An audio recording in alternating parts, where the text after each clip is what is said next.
Assalamualaikum warahmatullahi wabarakatuh. Waalaikumsalam warahmatullahi wabarakatuh. Bismillahirrahmanirrahim. Alhamdulillahilladzi an'amana bi ni'matil iman wal islam. Wassalatu wassalamu ala sayyidina Muhammadin khairil anam wa ala alihi wa ashabihi wa tabi'ihi ala dawam. Asyhadu an la ilaha illallah wahdahu la syarika lah. Asyhadu anna Muhammadan abduhu wa rasuluh la nabiyya ba'da. Amma ba'd. Di teman-teman yang saya sama-sama yang saya cintai, dalam kesempatan sore ini tidak lupa segala puji dan syukur kita haturkan kepada hadirat Allah Subhanahu wa taala yang telah memberikan kepada kita kesempatan, yang memberikan kepada kita nikmat sehat yang tidak ada habis-habisnya sampai sekarang ini.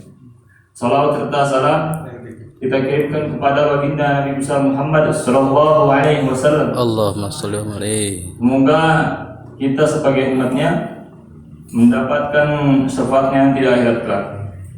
Pada kesempatan sore hari ini saya ingin menceritakan sebuah tema, saya ingin menyampaikan sebuah tema, yaitu keutamaan adab dalam menuntut ilmu. Yang mana kisah ini saya ambil dari kisahnya Syekh yang kita ini pasti kenal, yaitu Syekh Abdul Qadir Al-Jailani. Jadi teman-teman yang saya sama-sama menghargai, yang sama-sama mencari ridhonya Allah Subhanahu wa taala, Syekh Abdul Qadir ini pernah berkata, aku lebih menghargai orang yang beradab daripada orang yang berilmu. Kalau hanya berilmu, iblis pun lebih tinggi ilmunya dari manusia. Jadi pada suatu ketika ada seorang yang memiliki niat jahat hendak menfitnah Syekh Abdul Qadir Al-Jailani. Kemudian ia berusaha mencari cara untuk memfitnahnya. Maka ia melubangi dinding rumahnya Syekh Abdul Qadir untuk mengintipnya. Terus suatu ketika ia melihat Syekh Abdul Qadir lagi makan bersama muridnya. Syekh Abdul Qadir suka makan ayam, dan tiap kali ia makan ayam dan makanan yang lain, ia hanya makan separuhnya. Terus separuhnya lagi ia berikan kepada muridnya. Maka hal itu tampaknya menjadi celah yang dapat dijadikan fitnah oleh orang tersebut. Maka orang tadi yang dia ini mau memfitnah Syekh Abdul Qadir, dia mendatangi bapaknya murid tersebut. Lalu dia bertanya, apakah bapak orang tuanya dari si fulan yang tadi murid tadi? Sang bapak membenarkannya. Terus yang kedua, dia bertanya lagi, apakah anak bapak benar belajar dengan Syekh Abdul Qadir? Maka bapak tadi membenarkannya juga. Maka orang tadi mulai dia menyebarkan fitnahnya. Bapak tahu, anak bapak ini dijadikan oleh Syekh Abdul Qadir ini seperti hamba sahaya, budak, atau seperti hewan. Syekh Abdul Qadir selalu memberikan jatah makan sisa kepada anak bapak tadi. Maka bapak tadi seketika marah, maka langsung dia mendatangi rumahnya Syekh Abdul Qadir. Wahai Tuan Syekh, saya menitipkan anak saya kepada Tuan, bukan untuk jadi budak, bukan untuk jadi pembantu atau dilakukan seperti hewan. Saya antar anak saya ini kepada Syekh supaya ia menjadi alim ulama. Syekh Abdul Qadir hanya menjawab ringkas saja, kalau begitu ambil anak. Maka bapak tadi ambil anaknya tadi untuk pulang. Terus ketika saat keluar dari rumah Syekh Abdul Qadir dan di pertengahan jalan, ketika hendak pulang, jadi bapak tersebut kemudian menanyakan anaknya tentang ilmu-ilmu, tentang sejumlah ilmu, tentang ilmu hukum syariat. Ternyata ketika dijawab oleh anaknya, ternyata seluruh permasalahannya dijawab dengan benar oleh anaknya tadi. Maka bapak tadi berubah pikiran yang tadi di pertengahan jalan. Ia tidak jadi membawa pulang anaknya dan mengembalikan kepada Syekh Abdul Qadir. Dia berkata, wahai Tuan Syekh, terimalah anak saya untuk belajar dengan Tuan kembali. Tuhan didiklah anak saya, Tuhan tolong didiklah anak saya. Ternyata anak saya bukan seorang budak, bukan seorang pembantu, dan juga diperlakukan seperti hewan. Saya melihat ilmu anak saya begitu luar biasa ketika bersama. Apa kata Syekh Abdul Qadir? Syekh Abdul Qadir menjawab, bukannya aku tak mau menerimanya kembali, tapi Allah Subhanahu wa taala sudah menutup pintu hatinya untuk menerima ilmu. Allah sudah menutup futuhnya untuk mendapatkan ilmu.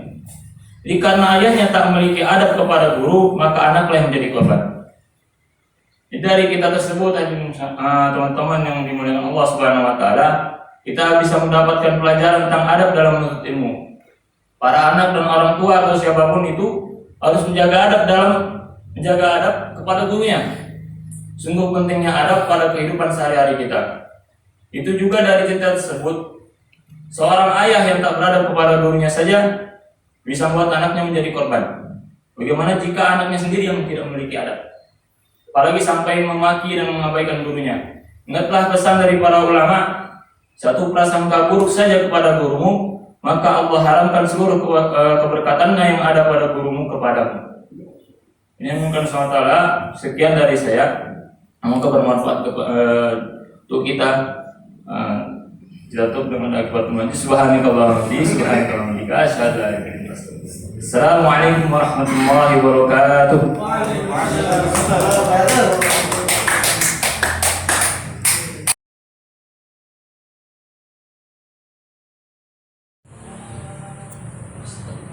Assalamualaikum warahmatullahi wabarakatuh. Assalamualaikum warahmatullahi wabarakatuh. Waalaikumsalam warahmatullahi wabarakatuh. Alhamdulillahilladzi arsala rasulahu bil huda wa dinil haqq liyudhhirahu 'ala ad-din kullih wa kafaa billahi shahida. Amma ba'd. Yang saya hormati Ustaz Mulyana dan para hadirin sekalian yang dirahmati Allah Subhanahu wa taala. Begitu banyak manusia yang mulai bingung apa ciri-ciri umat Nabi Muhammad sallallahu alaihi wasallam. Sehingga Allah Subhanahu wa taala menggambarkan dalam Al-Quran surat Al-Fatah ayat yang paling terakhir, A'udzu billahi minasy syaithanir rajim. Bismillahirrahmanirrahim. Muhammadur Rasulullah walladzina ma'ahu أشداء على الكفار رحماء بينهم تراهم ركعا سجدا يبتغون فضلا من الله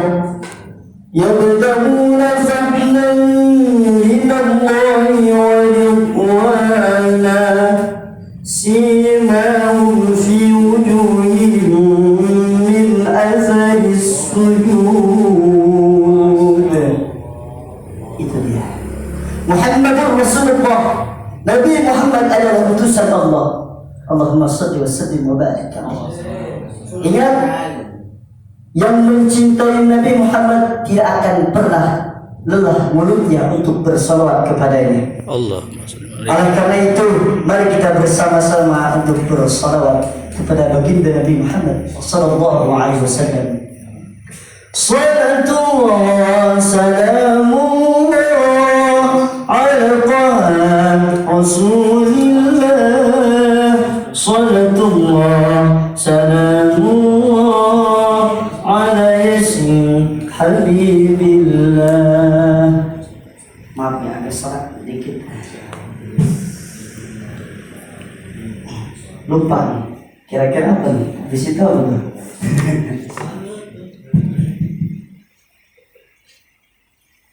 Kok jadi lupa ya? Gara-gara lihat Guskun ya?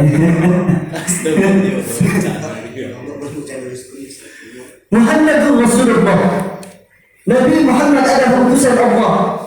Walladzina ma'ahu asyidda'u 'alal kuffar. Dan orang-orang yang bersamanya adalah orang yang keras terhadap orang-orang kafir. Awas. Yang dimaksud dengan keras di sini yaitu tegas dalam urusan akidah. Tapi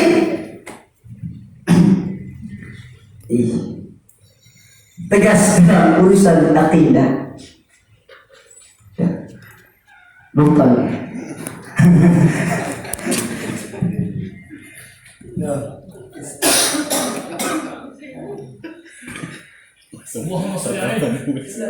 Nabi Muhammad sallallahu alaihi wasallam pernah memberikan contoh ketika kaum musyrikin dan para pemimpin-pemimpinnya berbondong-bondong berkumpul menghampiri Rasulullah sallallahu alaihi wasallam. Apa yang beliau katakan? Ya Muhammad, jikalau engkau berhenti dari dakwahmu, maka akan aku berikan kau harta. Diberikan harta. Nabi dikasih harta. Kalau saya dikasih mungkin saya terima. Tidak sampai di situ. Orang-orang musyrikin kaum Quraisy tidak habis pikiran. Lalu apa yang mereka tawarkan? Yaitu wanita. Dan ketahuilah bahwa Rasulullah SAW pernah melihat bidadari. Tahu bidadari? Tahu? Hah? Belum pernah ketemu kan? Nabi Muhammad SAW pernah melihat bidadari yang kecantikan itu, Masya Allah, tabarakallah, sehingga tidak bisa dikatakan dengan kata-kata. Masya Allah. Artinya apa? Bidadari yang segitu cantiknya,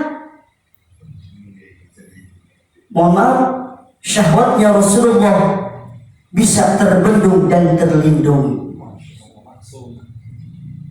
Coba kalau kita, jangankan bidadari, janda anak satu aja pengen.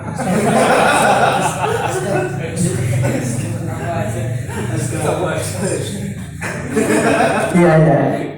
Ini sebenarnya masih panjang nih yang mau disampaikan. Cuma ini waktu udah 43 detik lagi nih. Udah ya?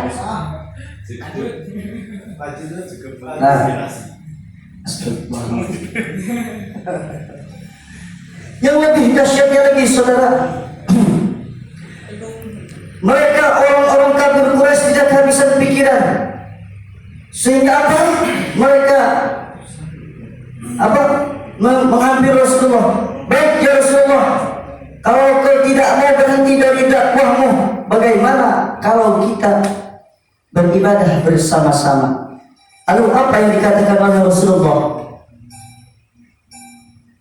Qul ya ayyuhal kafirun, hai orang-orang kafir, la a'budu ma ta'budun. Aku tidak menyembah yang kau sembah, begitupun sebaliknya kau tidak menyembah apa yang kau sembah.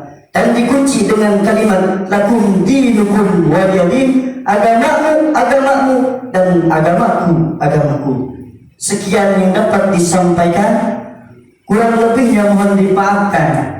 Apabila ada kesalahan itu datangnya dari kebodohan saya pribadi, apabila ada kebenaran itu datangnya dari Allah Subhanahu wa taala. Hadanallahu wa iyyakum ajma'in. Assalamu alaikum warahmatullahi wabarakatuh.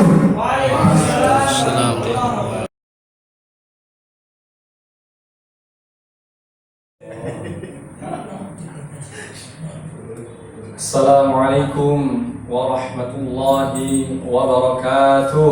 Waalaikumsalam warahmatullahi wabarakatuh. Bismillah, masyaallah, la yasumul khaira illallah. Bismillah, masyaallah, la yasrifu su'a illallah. Bismillah ma sya'allah, ma kana min ni'matin faminallah. Bismillah ma sya'allah, la hawla wa la quwwata illa billah, amma ba'd. Pertama-tama mari kita panjatkan syukur atas nikmat yang telah Allah berikan kepada kita, nikmat sehat, nikmat iman, nikmat sempat, sehingga kita bisa hadir yang di majlis yang insya Allah dipenuhi dengan keberkahan ini. Dan semoga salawat serta salam selalu tercurahkan kepada junjungan kita baginda Nabi Muhammad SAW Allahumma shalli wa hingga akhir zaman, yang telah menuntun kita semua para umatnya menuju zaman yang terang benderang dari zaman jahiliyah di masa lampau. Di sini saya akan berkisah tentang Ahlul Bait.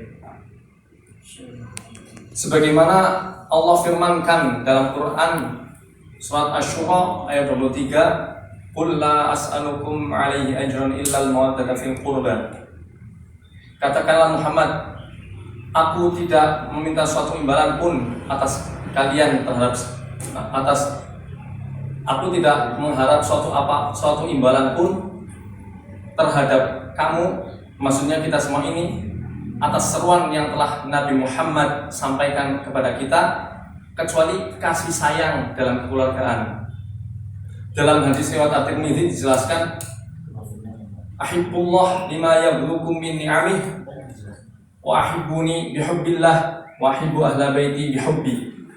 Cintailah Allah karena nikmat yang telah Allah berikan kepada kalian semua, dan cintailah aku karena cinta kalian kepada Allah, dan cintailah ahlul baitku, keturunanku, karena cinta kalian kepadaku.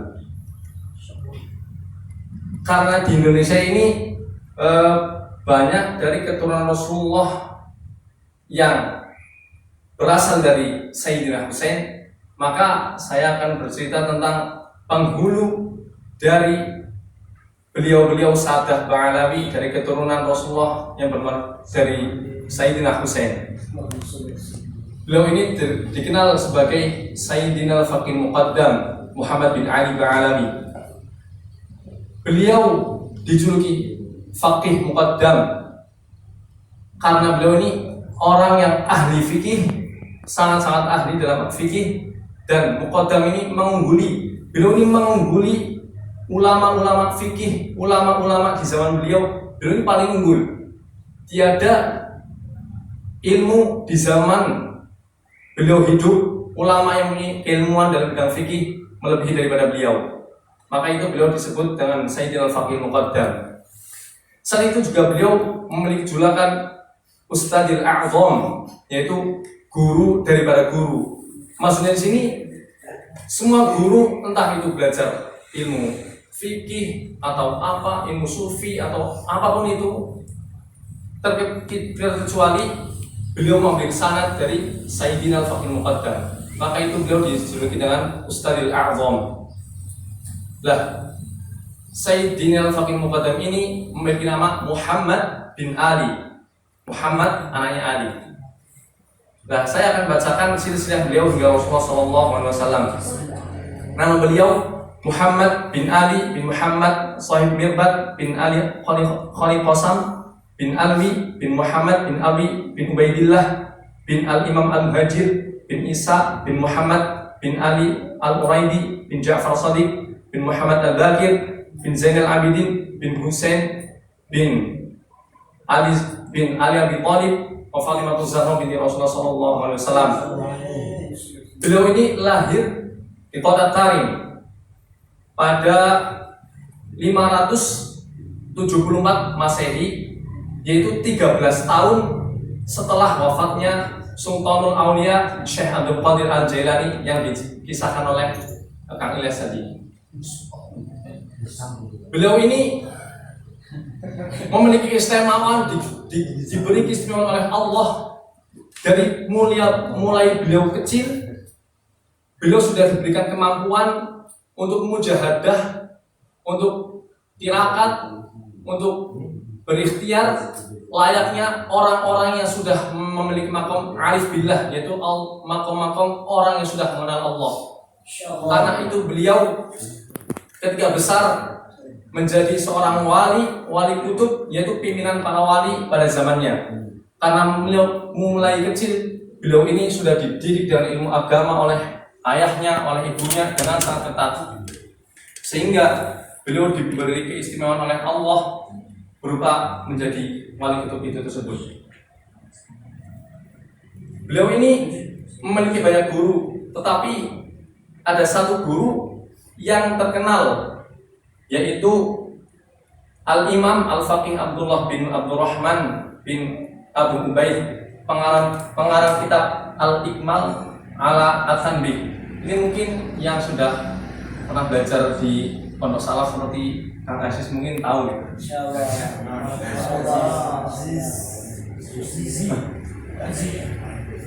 Pernah saya mendengar dari suatu ulama pernah berpendapat, beliau Syekh Maimun ya, beliau pernah berpendapat seperti ini.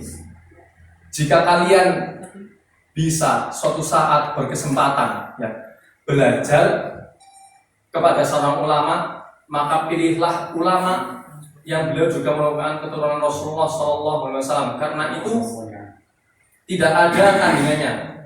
Karena apa? Pernah Sayyidina Sofyan As-Sauri itu berpendapat, beliau berkata, ada 5 yang apabila orang memiliki salah satu saja ciri daripada ciri ini, maka beliau tidak bisa dikalahkan oleh seluruh ulama pada zamannya. Maksudnya makom beliau akan menjadi sangat tinggi. Yang pertama, apabila ada seorang syarif ya beraliran Sunni. Kalau ada orang beliau Sayyid keturunan Rasulullah bermadzhab Sunni, maksudnya beraliran Sunni, ini tidak bisa dikalahkan oleh ulama pada zamannya. Maksudnya ketika beliau mencapai keilmuan yang tinggi, makom yang tinggi, maka tidak ada tandingannya. Yang kedua, orang faqih yang sufi, tahu hukum halal haram.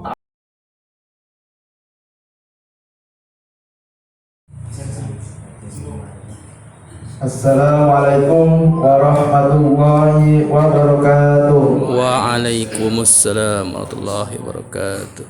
Alhamdulillahirabbil alamin. Wassalatu wassalamu ala asrafil anbiya wal mursalin nabiyina wa habibina Muhammadin wa ala alihi wa sahbihi ajmain wa man tabi'ahum bi ihsan ila yaumiddin. Salawat serta salam kita aturkan pada baginda Nabi Agung Muhammad sallallahu alaihi wasallam yang telah menolong kita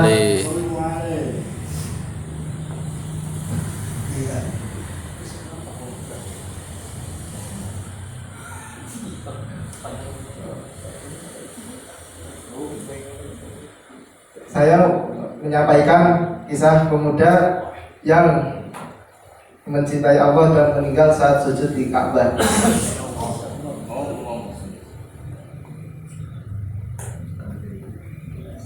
Kisah ini diceritakan oleh Ibrahim Al-Khawas, bagaimana ditulis oleh Abdurrahman Ahmad As-Sirbuni dalam 198 kisah haji wali-wali Allah. Diceritakan pada suatu musim panas, Ibrahim Al-Khawas berangkat melaksanakan haji. Ketika sampai di padang pasir Hijaz, ia berpisah dengan rombongannya dan tersesat di jalan karena kelelahan. Ia kemudian tertidur. Begitu bangun, tak jauh dari tempatnya, ia melihat ada seorang pemuda tampan dan masih sangat muda. Janggutnya pun belum tumbuh. Ia pun menyapa pemuda itu dan memberi salam kepadanya. "Oh Ibrahim." "Waalaikumsalam," ucap pemuda itu. Seketika Ibrahim Al-Khawas merasa heran dari mana pemuda itu mengetahui namanya. "Wahai pemuda mulia, bagaimanakah engkau mengetahui namaku?" tanya pada pemuda itu. Pemuda itu menjawab, "Wahai Ibrahim, sejak aku memperoleh ilmu ma'rifat dari Allah, aku selalu mengenalnya, dan sejak aku bersama-sama dengannya, aku tidak pernah meninggalkannya. Aku mengenalmu ketika aku mengenalnya." Ibrahim kemudian menanyakan apa yang membuat pemuda itu berada di padang yang panas ini. Pemuda itu menjawab, "Wahai Ibrahim, tidak ada seorang pun yang mencintai dan tidak ada seorang pun yang menjadikan teman kecuali Dia. Sepenuhnya kuserahkan diriku kepadanya, dan aku berikrar hanya Dialah yang aku tuju untuk disembah." "Dari manakah kau dapatkan makanan dan minumanmu?" tanya Ibrahim. "Kekasihku telah menanggung semua itu atasku." Ibrahim pun mengungkapkan kekhawatirannya apabila pemuda itu mengalami kesusahan. Pemuda tersebut lantas menangis, dan Ibrahim semakin kagum ketika mengetahui pemuda itu baru berusia 12 tahun. "Aku merasa takjub dengan rumahmu yang tampan, akhlak dan ucapanmu yang baik. Subhanallah, betapa indah makhluk yang diciptakannya." Pemuda itu sedikit menundukkan kepalanya, kemudian mengangkat mukanya ke atas. Dan pemuda saleh itu kemudian memberikan gambaran orang-orang yang ditinggikan derajatnya oleh Allah. "Wahai Ibrahim, engkau akan melihat pada hari itu wajah-wajah orang yang soleh bercahaya seperti bulan purnama. Dan apabila Allah mengangkat tirai cahaya, orang-orang saleh akan tertegun di dalam keajaiban. Tidak ada yang dapat merasakan kenikmatan pada saat itu. Kemudian Allah akan memberikan pakaian kegembiraannya dan wajah-wajah mereka berseri-seri penuh kebahagiaan." Pemuda itu kemudian bertanya kepada Ibrahim, apakah ia tertinggal oleh rombongannya? Ia lalu berdoa kepada Allah dan membuat Ibrahim merasa kantuk dan tertidur. Begitu bangun, Ibrahim sudah menunggang unta bersama rombongannya. Begitu sampai di Baitullah, Ibrahim al-Khawas melihat pemuda tadi sedang memegang kain Ka'bah ketika sambil menangis. Pemuda itu berkata, "Aku menziarahi Baitullah ini dan memegang kain Ka'bah dengan kerinduanku. Namun apa yang tersembunyi dari kata-kata yang ada di dalam hati, hanyalah Engkau yang tahu.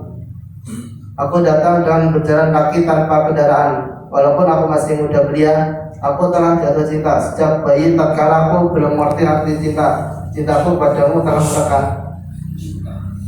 Apabila mereka marah padaku karena cinta ini, biarkanlah aku sebagai bayi dalam mencinta. Ya Allah, apabila mau mengunjungiku, tentukanlah aku bersamamu." Setelah itu pemuda tersebut bersujud dengan sujud yang panjang. Kemudian Ibrahim al-Khawas mendekatinya dan membangunkannya. Namun ternyata dia sudah meninggal dunia. Istimewanya lagi, seperti dikisahkan oleh Ibrahim al-Khawas, jasad pemuda tadi hilang yang tak lain telah dikafani dan dikuburkan oleh malaikat yang diutus oleh Allah Subhanahu wa taala.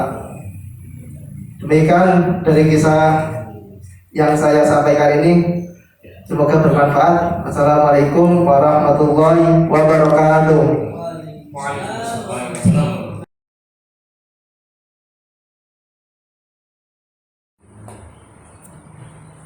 Bismillahirrahmanirrahim. Assalamualaikum warahmatullahi wabarakatuh. Waalaikumsalam warahmatullahi wabarakatuh. Alhamdulillahi rabbil alamin, wa bihi nasta'in ala umuri dunya waddin. Wassalatu wassalamu ala asyrafil anbiya wal mursalin, sayyidina wa maulana wa habibina wa syafi'ina Muhammadin sallallahu alaihi wasallam wa ala alihi wa sahbihi ajma'in, wa la hawla wa la quwwata illa billahil aliyyil azim. Pertama-tama marilah kita panjatkan puja puji syukur kita kehadirat Allah Subhanahu wa taala yang telah memberikan kita rahmat, taufik serta hidayahnya sehingga kita bisa berkumpul bermuwajahah di majlis yang mubarak insyaallah mubarak ini. Kedua kalinya salat serta salam mari kita haturkan kepada junjungan kita Nabi Muhammad sallallahu alaihi wasallam. Allahumma shalli. Semoga kelak di yaumul kiamah kita mendapatkan syafaatnya. Amin amin ya rabbal alamin. Di sini saya akan sedikit menerangkan tentang